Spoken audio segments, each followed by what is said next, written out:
Karoline Leavitt destroys corrupt Judge Hargrove. His career completely ruined. In just 18 months, 250 documented cases of courtroom religious suppression emerged, all linked to one man, former federal judge Charles Hargrove. One woman fined $500 for wearing a hijab, a teenage boy expelled for a Star of David chain, a Catholic teacher dismissed after a prayer. The list was chilling, and it kept growing. Karoline Leavitt, White House press secretary, had once been silenced too fined for a silver cross barely visible at her collar. That single moment buried on page 1 of a 3 to 12-page dossier triggered a storm. "He didn't just target me," Karoline said, eyes cold with focus. "He targeted everyone." Linda Martinez, a seasoned investigator, laid the thick black folder on Karoline's desk. Each page detailed a violation of faith under Hargrove's authority. "He used judicial power to suppress belief," Karoline stated flatly. Maya Chen, journalist and confidant, dropped a printout on the table. A screen grab from a viral video showed Hargrove sipping red wine in a luxury villa in Geneva. His smirk was unmistakable. "Leavitt will never catch me," he taunted. But Karoline wasn't alone. Dr. Elena Vasquez, forensic finance analyst, joined via video. She pulled up encrypted graphs. 6 offshore accounts traced to Hargrove. One funneled over $2. $4 million from anti-faith lobbying groups in the past 3 years. Karoline leaned forward. "Do the transactions align with rulings?" "Yes. 2 massive deposits 1 week before your fine." Jake Torres, her media strategist, was scrolling fast. "Social's boiling. Hatched Justice for Faith has 2.1 million hits in 48 hours. Lucas Reed's takedown video, it's everywhere." "And the DOJ?" Karoline asked. Jake sighed. "They want you quiet. Said it's a diplomatic minefield." Karoline's voice dropped. "They warned me." Maya tossed another file on the table. Anonymous leak from a Swiss firm shows Hargrove ordered deletion of court server logs. Elena recovered partial metadata. "He thinks he's safe in exile, but power is not immunity," Karoline said. Linda rolled out a legal map. "Interpol is watching, but they want noise, public heat." "Let's give it to them," Karoline replied. Jake drafted a post. "He fined people for faith. Now he hides. Let's bring him back." Hargrove caught. It caught fire. Within hours, #Hargrove caught trended in 10 countries. Federal buildings in D.C., Chicago, and Houston were surrounded by protesters. Some held silver crosses. Others simply held signs, "Faith isn't a crime." Elena traced another $650,000 sent to a Geneva holding company. "We suspect it owns the villa." "He financed his escape with blood money," Maya muttered. Karoline paused the video frame of Hargrove. "Let's make that smirk the last thing he enjoys." At 2 a.m. Karoline huddled with Linda and Maya in a secure room. An email from a former Hargrove aide had arrived. "Check Drive C. The script files were masked, not deleted." By dawn, Elena cracked it open. Inside, 43 emails between Hargrove and Judge Ellen Carver. "We must stop Leavitt. Remove her platform," one read. "That's conspiracy," Linda growled. "That's motive," Karoline said. Jake posted again. "This isn't politics. It's persecution." Social erupted. A Catholic teacher fined for a rosary, a Muslim woman denied court access, a Sikh boy expelled for his turban. Karoline went live. "This isn't about me. It's about all of us. Faith isn't disruptive. It's human." Hargrove silenced belief. Now justice will silence him. 10 million views in 36 hours. Lucas Reed dropped a visual timeline. Courthouse footage, wire transfers, victim stories. Jake read the stats. 3.5 million engagements. Nationwide saturation. Linda alerted Interpol. "Public support verified. File attached. Request green light." Interpol replied, "If evidence holds up in real time, raid authorized." Elena compiled the final dossier, suppression cases 250 plus financial trail, 6 offshore accounts. Conspirator emails, 43, server deletion, confirmed witness leaks, 4. "It's all here," Elena confirmed. Karoline touched her cross. "Then, tomorrow, we make history." At 6:47 a.m., Geneva time under gray skies, black vans rolled toward the lakeside villa. Inside the DC operations room, Karoline stood beside a massive screen. A red GPS dot blinked second floor northwest corner. Elena had cracked it from Hargrove's own encrypted backups. Maya Chen glanced at her phone. Interpol is 2 minutes out. He's in the bedroom packing. Karoline's voice dropped. He's running again. Not this time. Downstairs, Lucas Reed launched a live stream. More than 8 million viewers were tuned in. The caption read, "Justice is coming." Yinyan in Geneva, a silent command triggered the breach. Interpol agents surged through the wrought iron gates. Security guards were subdued. Glass shattered. Doors flew open. Inside, Charles Hargrove froze. His suitcase was half-packed. His laptop buzzed with alerts. Social media had turned. "She's just a press secretary, Padam," he growled, but it didn't matter. Power had shifted. "Hands up. Charles Hargrove, you are under arrest for obstruction of justice, religious suppression, and destruction of evidence." They cuffed him. Across the Atlantic, cheers erupted. Karoline watched silent but fierce. Jake fist pumped. Elena nodded solemnly. "We got him," Maya whispered, but Karoline didn't smile. Now comes the hard part, the trial. Hargrove was flown to D.C. under federal protection. Press swarmed the tarmac, his face once smug, now pale-filled headlines. Lucas Reed's livestream hit 11 million views within hours. Hashtags #JusticeForFaith and #Hargrove reached trending status across all platforms. Inside the courthouse, the black folder, the infamous 250-case dossier, was copied, verified, and secured under federal lock. Linda Martinez prepped the prosecution team. We hit him with financials, the black file, and the server logs, in that order. Elena finalized forensic reports, each page loaded with dates, bank codes, and decrypted emails. They were airtight. Jake drafted a new campaign. From Geneva to Justice Hargrove faces the people. He paired it with visuals of Karoline addressing protesters and victims recounting their stories. Karoline prepared her testimony, the fine, the smear, the conspiracy. "Every symbol he trampled will rise against him," she said. Meanwhile, opposition emerged. A few left-leaning outlets painted Karoline as a zealot. The DOJ issued a warning again advising her to stay quiet. She didn't. She responded with a statement, "Silence is complicity. I will not sit still while justice is on trial." Outside protesters returned, but now they held different signs. "Bring faith to trial. Bring Hargrove to justice." Silver crosses, hijabs. Stars of David, all symbols stood together. A surprise came when a coalition of religious leaders, Christian, Muslim, Jewish, Sikh, released a joint letter. "We stand with Karoline. Justice must speak." The world watched, and the stage was set. The federal courtroom in Washington, D.C. was packed. Reporters lined the benches, citizens filled the back rows. A quiet tension hung over the room. Judge Margaret Ellis took the bench at 9:00 a.m. sharp. "Court is now in session," she declared. "United States versus Charles Hargrove." Karoline Leavitt sat beside prosecutor Daniel Harper. Her silver cross glinted under the lights. She clutched the black folder, the dossier of 250 violations, against her chest. Charles Hargrove entered in a tailored suit, but his eyes were hollow. His lead defense attorney, Victor Crane, whispered something. Hargrove gave a slight nod. "Opening statements," Judge Ellis said. Harper stood. "This is not a trial about politics. It is about power abused. It is about one man who systematically suppressed religious expression and covered his tracks with manipulation, corruption, and arrogance." Crane countered, "My client, Judge Hargrove, was upholding court decorum. This is a witch hunt fueled by media outrage and one woman's personal vendetta." The jury listened intently. 9 women, 3 men, ages ranging from 28 to 72, ethnically diverse. 2 wore visible religious symbols. First witness, Linda Martinez. She described in clinical detail how her investigation uncovered the suppression cases. "We found consistent targeting of individuals expressing visible faith, fines, expulsions, terminations, all orchestrated under Judge Hargrove's rulings."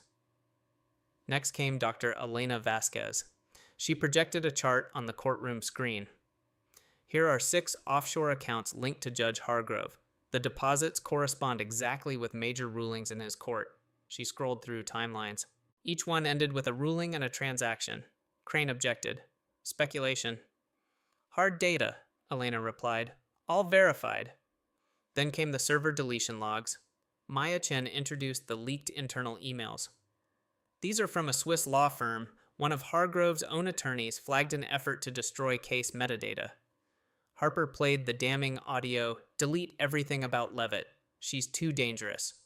Gasps rippled through the room. Even the court sketch artist paused. Crane tried again. These could be fabricated. Harper responded, We have digital verification from the DOJ and Interpol. Then Karoline took the stand. She stood tall, clear voice, no theatrics. He fined me for a silver cross, but I speak for everyone who was silenced. She opened the black folder. A mother fined for a hijab. A Sikh boy suspended for a turban. A teacher fired for a rosary. Each page is a story he tried to erase. The jury flipped through photocopies. Crane approached. Ms. Leavitt, are you not the White House press secretary? Did you not use your platform to create this storm? Karoline met his gaze. I used my voice, because faith isn't a political stunt. It's a human right. At recess outside the courthouse, thousands stood in silence. Religious leaders led interfaith prayers. Lucas Reed streamed live to 22 million viewers. Inside the court resumed. Crane brought forward Judge Ellen Carver via video deposition. Miss Carver, did you ever discuss Karoline Leavitt with Judge Hargrove?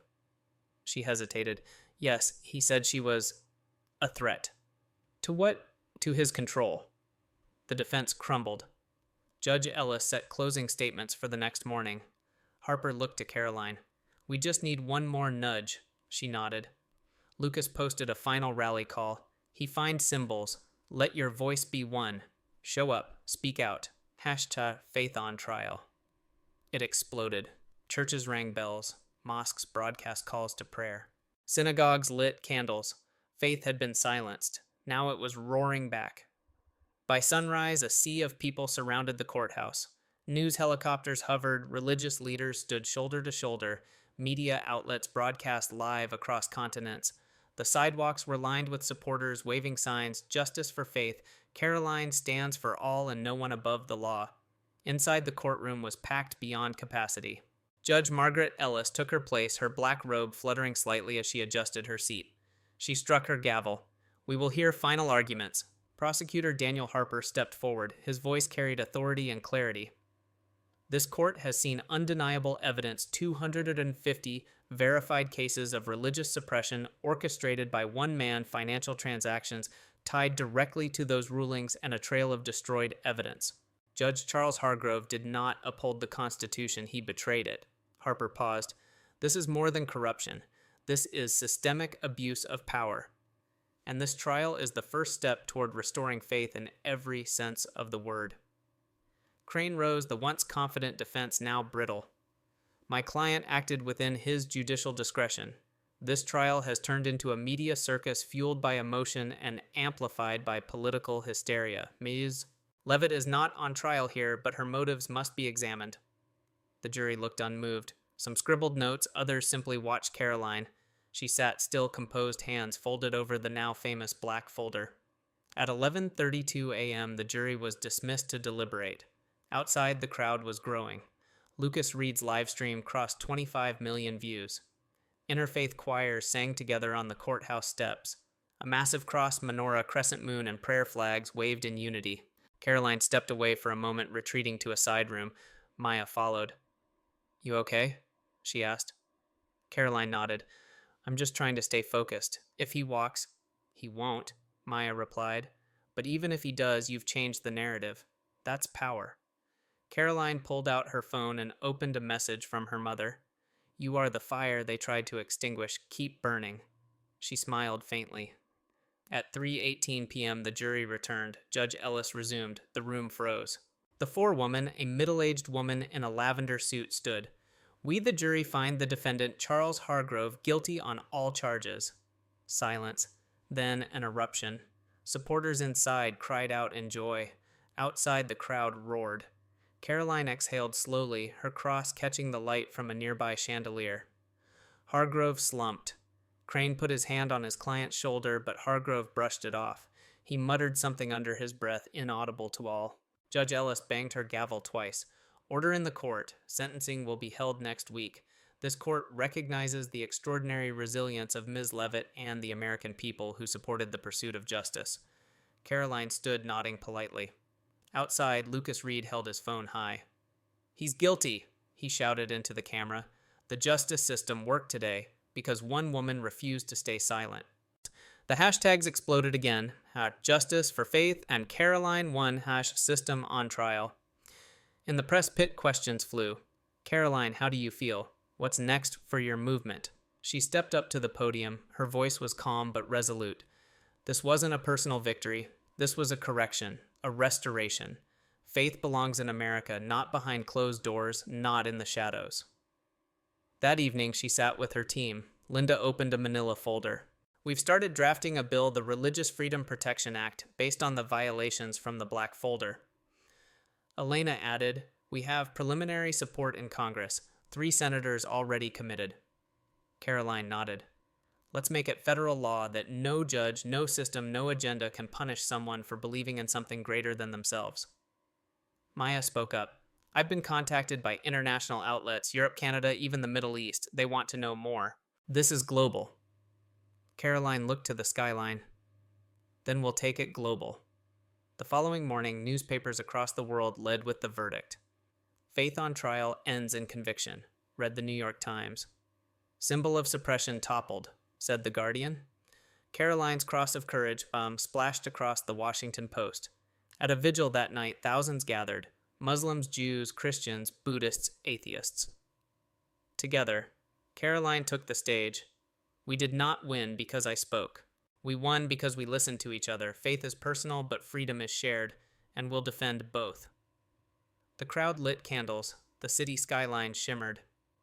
Meanwhile, Hargrove was held under high security. He stared at the TV in his cell, watching himself being led away in cuffs. He didn't speak. For the first time in years, he had nothing to say. In Congress, the Religious Freedom Protection Act was introduced by bipartisan support. Within a week, over 40 representatives had signed on. Karoline was invited to speak at the Capitol. She stood beneath the rotunda. "This is about protection, not provocation, about coexistence, not conquest, about faith, not fear." That same day, the DOJ opened formal investigations into Judge Ellen Carver and 3 other judges mentioned in Hargrove's black file. Maya Chen's expose on systemic suppression of religion broke national records. Lucas Reed was invited onto late-night talk shows to discuss activism and digital justice. Karoline returned home to New Hampshire for the first time in months.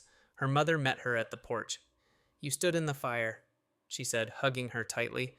"And I came out brighter," Karoline whispered. Back in D.C., her office walls filled with letters. Children who wore crosses again, teachers allowed to wear hijabs, elderly citizens finally speaking about past discrimination. Linda taped a headline to the door: "Leavitt's Law could redefine religious freedom." Elena looked up from her laptop. "Are you ready for the next fight?" Karoline smiled. "I was born for it." 1 week later, the federal courthouse in D.C. once again buzzed with tension.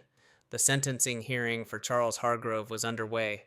Protesters and supporters stood outside waving signs, their voices mixing in a chorus of hope and fear. Inside, Karoline Leavitt sat at the front row, her cross necklace gleaming. Judge Ellis entered. The room fell silent. "We are here to finalize the sentencing of Judge Charles Hargrove," she began. "Mr. Hargrove, you were found guilty of obstructing justice, suppressing religious freedom, and destroying federal evidence. Do you have anything to say before sentencing?" Hargrove stood thin and pale. His voice was low. "I believed I was protecting the legal system. I was wrong. I regret my actions not just because I was caught, but because I see now the people I hurt." Ellis nodded solemnly. "For your actions, this court sentences you to 22 years in federal prison without parole. Justice must not only be done, but seen to be done." Gasps echoed. Karoline closed her eyes, breathing out the weight she carried. Justice, for now, had been served. But the story wasn't over. In the weeks that followed, Karoline became the center of a nationwide movement. Faith leaders from across the spectrum rallied behind her. She was invited to speak at town halls, universities, and churches. Children lined up for her autograph. Survivors of religious suppression wrote letters, some sharing stories they had never told before. On Capitol Hill, the Religious Freedom Protection Act passed in the Senate with a 76-24 vote. President Burke signed it into law under a crowd of cameras. Karoline stood beside him, a symbol of resilience. Meanwhile, backlash brewed. A coalition of secular organizations filed a lawsuit claiming the law favored religion and violated the Establishment Clause. Mainstream media outlets ran op-eds both supporting and attacking Karoline. She became a lightning rod. In a televised interview, she addressed the storm head-on. This law doesn't elevate faith, it protects expression. Whether you wear a cross or choose not to believe at all, this law defends you. Her approval rating soared. Lucas Reed created a new viral video series, Karoline the Flame, featuring testimonies of citizens whose rights were restored under the new law. The series hit 50 million views globally. Maya Chen published a best-selling book, Crossing the Line, chronicling the rise and fall of Hargrove the trial and the woman who dared to stand up. International media followed suit. France invited Karoline to speak at the National Assembly. Germany proposed its own version of the RFPA. In Saudi Arabia, a woman who had been arrested for wearing a necklace in public wrote on social media, "Karoline made me brave," but new threats emerged. Anonymous emails warned Karoline to stop speaking. One night, her office was broken into. No items were stolen, but her cross was left on the floor bent. Linda and Elena launched an internal investigation. "They're trying to scare you," Linda said, "but we won't be silenced." Karoline hosted a press conference the next day. "You can threaten me, you can bend my cross, but you won't break it." The crowd roared. Then came the surprise. A federal agent arrived at her office with new evidence, sealed documents from a private firm tied to Hargrove. It included names of 3 more judges and 1 senator linked to systemic suppression. Karoline's team mobilized. Another black file. Another battle. "We thought we climbed Everest," Maya said. "Turns out it was just the first peak." Karoline reviewed the documents, her jaw tightening. "Then we climb higher." Soon after, she appeared before the House Judiciary Committee to present the new evidence. Camera flashes, murmurs of disbelief. "This isn't over," she said. "Justice is a journey, not a destination." Back in New Hampshire, she visited the church she grew up in. Her mother, Anna, waited inside. They sat in the quiet pews, sunlight streaming through stained glass. "You've changed the world," Anna said. "Not alone," Karoline replied. "But I'll keep walking until it's safer for others to stand still." A young girl approached them. She wore a necklace with a tiny silver cross. "Ms. Leavitt," she whispered, "you made me brave." Karoline knelt, smiling. "No, sweetheart, you made yourself brave. I just reminded you." The moment was quiet, yet louder than any speech. 3 months later, Karoline stood at the United Nations addressing delegates from over 100 countries. Her voice, steady and clear, filled the assembly. "Religious freedom is not a privilege, it's a right, and we protect rights with courage, not comfort." Applause followed, slow at first, then thunderous. A flag flew above the building, not of a nation, but of unity. It bore a symbol designed by Lucas, a candle with beams reaching every direction. Below, protesters and supporters both watched. But one thing was certain, Karoline Leavitt had become more than a name. She was a torchbearer. In her private journal that night, she wrote, "They tried to silence a voice. Instead, they ignited a movement. If I fall tomorrow, let someone else carry the flame. The light must never go out." The echoes of Karoline Leavitt's United Nations speech had barely faded when a new challenge landed on her desk. An emergency session was called by the World Council on Human Rights, urging global policy leaders to address the abuse of judicial power. Her name appeared first on the panel's guest list. The stakes had evolved. What began as a fight for personal faith was now a blueprint for global reform. Karoline boarded a plane to Geneva, where protests had once erupted over Hargrove's arrest. Now murals of her adorned alley walls, painted by anonymous artists, her silhouette with a burning cross transforming into a torch. Children posed in front of them, proudly clutching prayer beads, crosses, or none at all symbols of belief and freedom side by side. Inside the Palais des Nations, she addressed diplomats from over 150 countries. She began simply, "When a judge silences faith, it is not justice, it is fear wearing robes." Thunderous applause broke protocol. After her speech, a confidential dossier landed in her lap. Elena had compiled records of similar judicial overreach in 11 countries. Karoline's expression turned from pride to purpose. "This isn't just my country's shadow," she said to Linda and Maya, who had joined her in Geneva. "It's the world's." Back in D.C., her bill inspired further legislation. A bipartisan committee proposed the Global Justice Exchange Act, an initiative to train judges, monitor freedom-related trials, and fund protection for whistleblowers. Karoline was asked to co-chair. The role came with risk. Extremist factions targeted her in smear campaigns, one even manipulating AI-generated footage of her speaking out of context. But Lucas Reed and his Gen Z army retaliated in real time, releasing side-by-side breakdowns debunking the fakes. "They can distort the frame shot," Lucas said during a viral live stream, "but not the flame." Karoline watched in silence, moved. A month later, she appeared on Capitol Hill to testify again, this time on tech accountability and misinformation in modern judicial discourse. A senator attempted to paint her as an opportunist. "You've become more than a press secretary. Aren't you worried you're now a political symbol rather than a public servant?" Karoline paused. Her response was steady. "Symbols inspire, Senator, but my work is substance. Justice is my job, not my brand." She walked out to a standing ovation. Then came the unexpected letter from Charles Hargrove. It was handwritten, shaky. He had watched her UN speech. It read, "I once believed the law was above belief, but I see now that faith is part of the truth, and without truth there is no justice. I hope you forgive an old man who feared change." Karoline folded the letter, gently tucked it away. She didn't reply. Instead, she returned to New Hampshire. In the town square, the community unveiled a memorial, a circular stone platform engraved with her words, "Justice is not a destination, it is a direction." Surrounding the stone were 250 small lights, each symbolizing a victim from Hargrove's black file. Every year, on the anniversary of the trial, they would be lit. A little girl approached Karoline. "Are you the lady who fights bad judges?" Karoline smiled. "I help people find their voices. That's even better." The girl held out a paper she'd drawn, a judge, a candle, and a crowd holding hands. "That's us," the girl said, "and you're the candle." Karoline's eyes watered. The moment went viral, again. International schools began including her story in civics classes.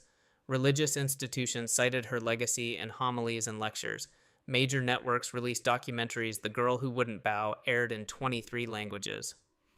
Lucas launched a new digital platform, Justice Light, an org aggregating stories from those empowered by her stand. From students in Cairo to activists in Brazil, the message was clear: standing up worked. Karoline declined multiple political offers. She had no desire to run for office. "The courtroom is enough," she told CNN, but she accepted a role as special advisor to the Justice Department on religious rights and judicial reform. Her final public speech for the year was held at Lincoln Memorial. The night was crisp. Thousands stood before her, candles in hand. They tried to break faith with fear. But look around you, our light remains. Each of you, with your stories, with your symbols, have reignited justice. The crowd lifted their candles, silent, radiant. Karoline looked out at the sea of light and whispered to herself, "The flame never fades." In her journal that night, she wrote, "Justice was never about me. It was about the girl too scared to speak, the boy fined for a prayer emblem, the elder stripped of dignity. They gave me courage. I gave it back. The rest was fire." She closed the journal and opened her laptop, writing a proposal to create a permanent Justice and Faith Fellowship under the Department of State, one that would connect global youth leaders defending freedom of belief. In the weeks that followed, her inbox overflowed. A boy from Mumbai sent a video thanking her for inspiring his school to overturn a ban on religious headwear. A mother in Poland emailed a photo of her daughter holding a cross in front of Parliament. These stories built something more powerful than any campaign legacy. And still, Karoline remained rooted. Each Sunday, she returned to the community chapel her mother once attended. There, she didn't speak. She listened to stories, to prayers, to silence. Because in the silence, she remembered what mattered, a flame, one that no wind could ever blow out. But one spring morning, she received a call. A new report from Amnesty International flagged violations in a foreign court system, religious discrimination, echoing the early signs of Hargrove's abuses. Karoline read the report in silence, then looked out the window of her modest New Hampshire office. Her reflection met her eyes, not as a hero, as a servant of truth. She picked up her phone, dialing Linda and Maya. "We've done this before," she said quietly. "Let's do it again." And so the flame moved forward again. Months after the memorial ceremony in New Hampshire, Karoline stood in a modest room within the European Court of Human Rights in Strasbourg. She was invited as an independent observer in a new case involving similar judicial abuses, this time in Eastern Europe. The accused a magistrate who had invalidated marriages conducted under minority religious customs. Karoline reviewed the case files late into the night, her cross resting on a stack of documents. A knock interrupted her focus. Maya entered holding up a USB drive. Footage of the hearing, she said, and interviews. Victims are scared, but hopeful. Karoline nodded. They should be. Because we're not just watching, we're here to testify with them. Meanwhile, back in D.C., Lucas launched a new campaign titled Flame Forward, targeting youth participation in civic trials across schools and universities. Videos of Karoline's journey played between modules on justice, faith, and media literacy. The impact was global. In South Korea, a student launched a podcast titled Justice Speaks, inspired by her speeches. In Egypt, university debates adopted the Karoline Clause, a standard for human dignity in mock trials. As the Strasbourg hearings unfolded, Karoline submitted a brief outlining parallels between this case and Hargrove's. She cited sections of her own testimony, ensuring the words of victims echoed beyond language barriers. During a recess, a young lawyer from Croatia approached her with tearful eyes. "Your story saved my cousin," she said. "He was expelled for his faith, but now he's fighting back."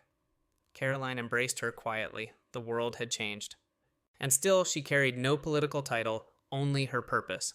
Back in New Hampshire, the chapel held a vigil on the trial's anniversary. Hundreds attended. Some had flown in from across the world. The 250 lights were joined by 47 more new cases uncovered and resolved thanks to the framework she helped build. Karoline stood at the front, her hands clasped. She didn't speak that night. The stories spoke for themselves.